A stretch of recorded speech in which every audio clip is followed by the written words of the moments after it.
અમે જુનાગઢ બતાવ્યું તો એ લોકોએ કહ્યું કે સર્જરી વગર તો અડાપંડામાં જ નીકળે. મારું નામ પ્રફુલભાઈ સેવરા. અમે ગીર સોમનાથથી આવીએ છીએ. આ મારા મમ્મી છે, જેમને ઘણા સમયથી ડાપણની દાંતનો દુખાવો હતો. ઘણા ડોક્ટરને બતાવ્યું, પણ સર્જરી કરવાનું કહેવામાં આવ્યું. અમારે સર્જરી નથી કરવાની, કેમ કે અમને બીક લાગતી હતી. અને પછી ઘણી બધી માહિતી અને માર્ગદર્શનથી અમે ગિરધરિયા ડેન્ટલ ક્લિનિકમાં આવ્યા. ત્યાં ડોક્ટર સાહેબે વાત કરી. ડોક્ટર સાહેબે કીધું કે હું ડાપણની દાંત કઢાવવામાં શક્ય તેટલી મદદ કરીશ. ડોક્ટર સાહેબે અમને માર્ગદર્શન અને સાંત્વના આપી અને ડાપણની દાંત કઢાવી. અત્યારે ડાપણની દાંત નીકળી ગઈ છે અને દુખાવો થતો નથી.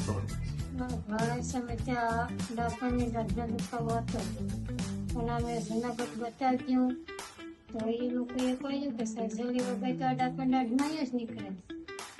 પછી અમને સાહેબને ગિરધરિયા સાહેબના અમે મળ્યા તો સાહેબે કહ્યું કે બેન તમારું મોઢું નથી પૂછતું, છતાંય ટ્રાય કરીને હું તમારી અપર દાંત કાઢી દઉં.